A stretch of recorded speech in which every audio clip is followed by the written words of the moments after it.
Sir gold अपने all time highs पर है। गोल्ड को हमने $2660 पर ऑन्स के ऊपर जाते हुए देखा है। चांदी में भी इन दिनों 5% की तेजी हमें देखने को मिली है। तो मनोज जी, आप इन मूव्स को किस तरीके से देख रहे हैं जो हमने गोल्ड एंड सिल्वर में आते हुए देखे हैं?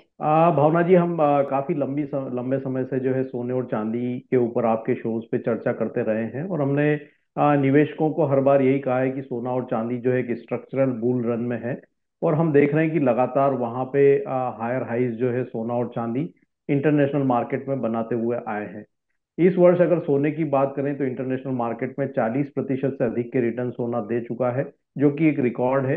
वहीं भारतीय बाजारों में भी हम देखें तो 30% से ऊपर के रिटर्न यहाँ पे बनते हुए नजर आए हैं।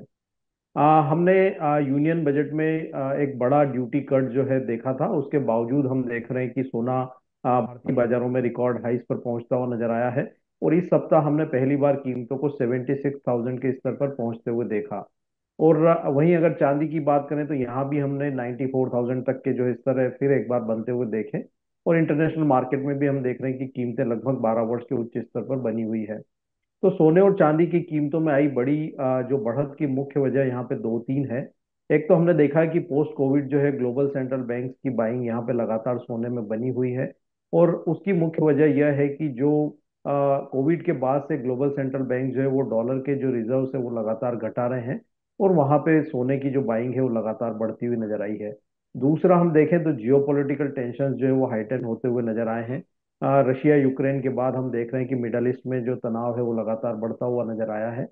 और तीसरी एक और जो बड़ी वजह है वो यह है कि जो ग्लोबल सेंट्रल बैंक्स अभी तक जो ब्याज दरों में लगातार बढ़ोतरी कर रहे थे, वहां हमने इस वर्ष से जो है ब्याज दरों में कटौती की शुरुआत होते हुए देखी। और बिल्कुल। इसी मंथ में यूएस फेड ने जो है 50 बेसिस पॉइंट के रेट कट किए। तो ये सारे जो फंडामेंटल फैक्टर्स है वो सोने और चांदी की कीमतों के लिए पॉजिटिव बनते हुए नजर आए।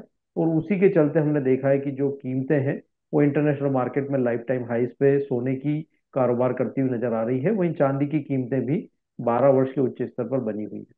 बिल्कुल तो मनोज, जिस तरीके से मूवमेंट्स अभी देखने को मिली है, तो क्या कुछ कैलकुलेशन है प्राइसेस कहाँ तक जा सकते हैं? और सितंबर का महीना, जैसे आपने भी मेंशन किया, इस तरीके का रहा है जहां हमने ऑल टाइम हाईज बनते हुए देखे हैं।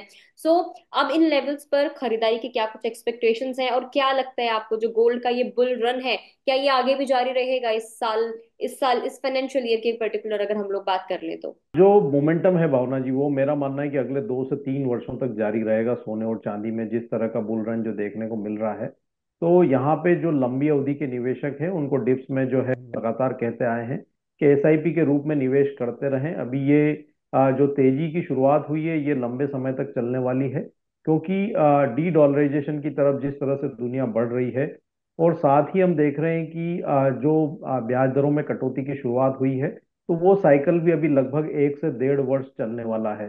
तो हमारा मानना है कि ये जो तेजी है अगले 2 से 3 वर्षों तक जारी रहेगी सोने और चांदी की। तो लंबी अवधि के निवेशक एसआईपी के रूप में निवेश करते रहें।